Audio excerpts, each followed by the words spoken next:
We've been driving from Israel in an APC for over an hour to reach Khan Yunis, southern Gaza, accompanied by the men of the 98 Commando Division who are protecting us. We are inside the Gaza Strip, inside the suburbs of Khan Yunis, inside a war zone. According to IDF, we're going to a place where some hostages were being held inside the heart of Khan Yunis. At least some of the hostages were being held there, such as Sar Calderon, Sapir Cohen, and Or Yaakov. Others are still in the hands of the terrorists.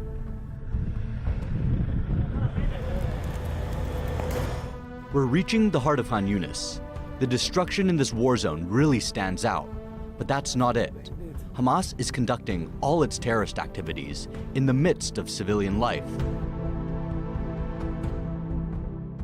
In the heart of Khan Yunis, this is where the tunnel has been built. Probably took years for the terrorist movement to build it. Inside the neighborhood, inside a civilian neighborhood, you can see that Hamas is using all civilian facilities to protect itself. As you can see here, everything is, this is a war zone. We can see time to time, and we can hear some artillery and very severe booms that we can see that this is especially a war zone. We're gonna hear now the division commander of this area, 98 Division. Let's have a listen. And what you can see in front of you over here is one of many tunnels that are underground in each and every one of these neighborhoods. And what you can see here is actually that in an ordinary neighborhood, there's a shaft going down and there's a tunnel which we're going to go into. And it's going to go on and on and on. And in this tunnel over here, the kidnapped civilians, women, children, elderly people were taken in from the 7th of October. Some of them were taken in as trophies, just as trophies. According to this officer, tunnel entrances can be found everywhere, under kindergartens, schools, mosques, and supermarkets, all connected. Attacked by RPG missiles, snipers and explosive charges, the soldiers of the 98 Division fought for many days so that we could get inside the tunnel. Would you say that IDF is controlling the area now? Definitely, we're controlling the area, otherwise we couldn't be here. Yet all you have to do is listen. The fighting continues in a nearby perimeter with the commandos of the Givati Brigade.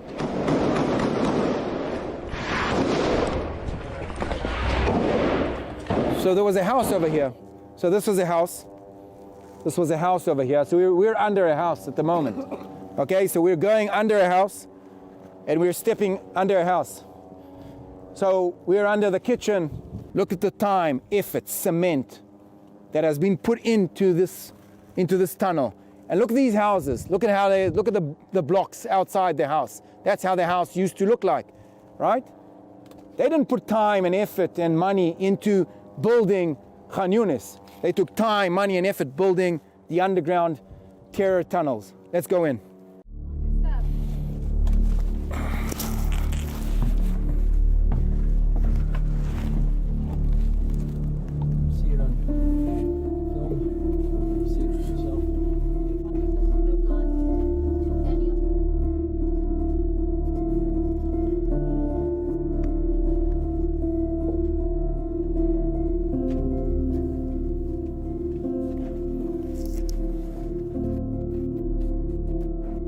How did you get inside the tunnel? Was it there were clashes inside the tunnel, or you just took control of the area, you get inside? We had encounters outside and inside.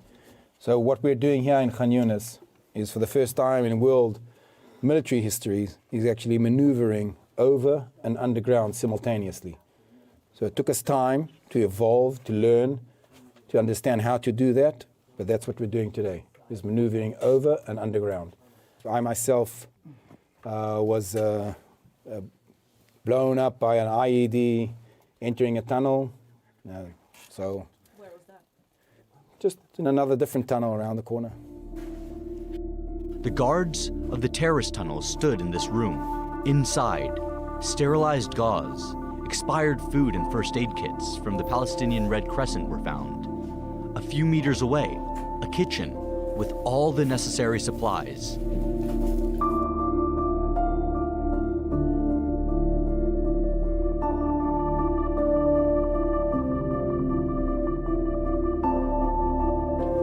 Have a small request, and that is switch off all your lights. And then, without a doubt, one of the most intense moments of our time in this tunnel. All your lights, switch them off, switch them off. They kidnapped our people. They brought them in here. What I'm trying to give you is the feeling of a 1-year-old baby in this tunnel. The feeling of the kidnapped people brought in here and taken in these tunnels. No electronics, no connection to the outside world, just darkness and darkness and darkness from all points of view. So if you can have the 2 or 20 seconds of just switching all your electronics off in the dark and understanding the feeling of the humidity, the heat, the loneliness, and the disconnection from the outside world. Showers and toilets here, with shampoo still on the sink. The floor is covered with cans, blankets and mattresses as we go along. For dozens, hundreds of meters, it's difficult to breathe. Here, you can see a gate to get from one gallery to another. Okay, We are one of this tunnel underneath Khan Yunis center. We're walking for minutes and minutes, and we didn't get to the end of this tunnel, a tactical tunnel called by one of the general who fought in this area. You can see all the facilities, electricity, there's no air inside. We know for a fact that there were a lot of fights also inside to get the IDF soldiers, elite soldiers, get control of this tunnel. Let's have a look. This is a bomb. It's called, we call it the sacrifice bomb. This is a bomb that they run and they stick on the tank or the armored vehicle, and it will try to blow up the tank or the armored vehicle. That one over there is the Yasin 105. That is the RPG, modified RPG, which is a more explosive RPG, which they're firing at our tanks.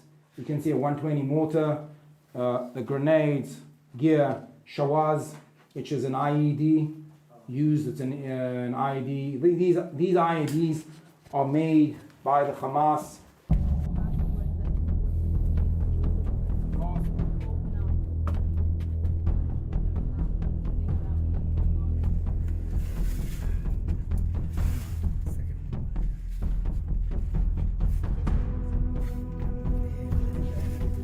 What you can see here on your right-hand side is the way that that the terrorists used to block the tunnels to prevent us from moving and maneuvering in the tunnel.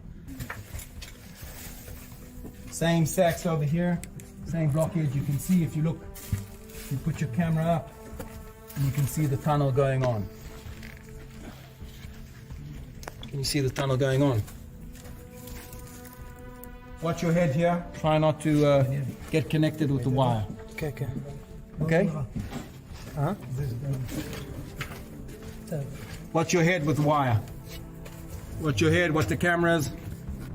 We've been walking for over 20 minutes in these narrow galleries. Here, there are even staircases built into the rock. The walls are very tight. The cement is not the same. So we've moved to another district, underground again. It's an underground city. And then we arrived to another facility. This is the room where Hamas leaders were sleeping, 2 meters from the hostages. And like I said to you, when you asked me, are we going to get them? And I said, we'll get them.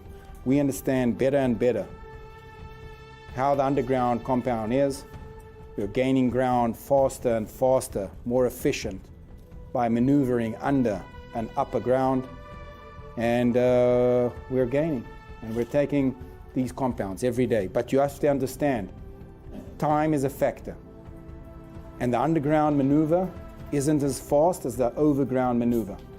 And things are different. And sometimes you go faster underground, sometimes you go faster overground, but you're trying to make it simultaneously and connected. That's why it's taking time. Not only because of that, but to flush out the enemy from the time and effort that they've spent building here. Years and years and years. This is not a 2-year project. This is years of building. This is years of planning. So if anybody has a question, how long do I think the 7th of October was planned? For many years. They planned and thought about everything, including murals on the walls. There were at least 12 hostages here. 3 of them have been released. So if the world needs any evidence at all, if anybody needs any evidence to the horrific action that was taken by the Hamas, we're in it again. Above us is 25 meters of ground, grovel, houses. We've been walking and walking and walking and walking. We've changed the neighborhood. We're in a different neighborhood that we entered. You'll have the ability to go back. I would say somewhat doubtful privilege of walking back through the tunnels all the way out to emerge to the upper world. And this is where the hostages were held. According to the general, the hostages were moved from one tunnel to another during the ceasefire. Everything was planned, thought by Hamas. As you can see, everything almost is new. There's no other word. This is a cage. This is a kind of new slavery.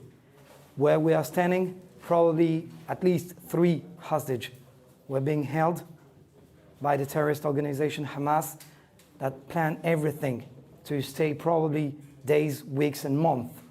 According to one of the generals, it's probably they thought and they planned it during the ceasefire. It's unbelievable. Once again, this is probably a modern slavery. In each of the galleries, there are improvised, well-guarded cages to prevent further hostages from escaping.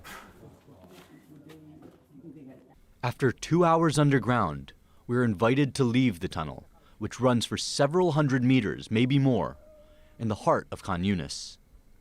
It was the first time cameras were allowed inside, before its destruction.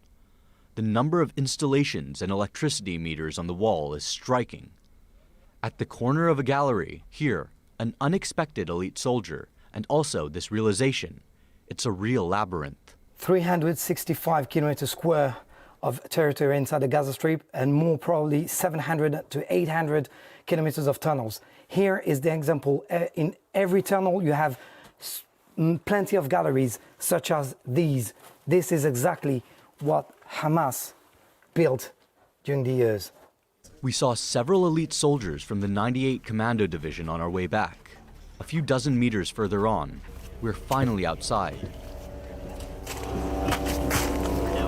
Constant noise of surveillance and combat drones, armored vehicles, destroyed buildings that Hamas terrorists used to hide in, and then ongoing feelings that civilians, in the middle of this residential area, ignored all Hamas activities before and after October 7th. When you see this entrance of tunnels and these balconies, these civilian balconies, did the civilian know about what's going on under the feet? And more than that, did they see hostages, Israeli hostages, being held to this tunnel? This question can be answered. We left the heart of Khan Yunis without answers, without knowing until when the fighting will continue, when the Hamas leaders will be caught, and even if the Israeli flag flies proudly, it's impossible to know where the 136 hostages, still held captive by terrorists, are hidden.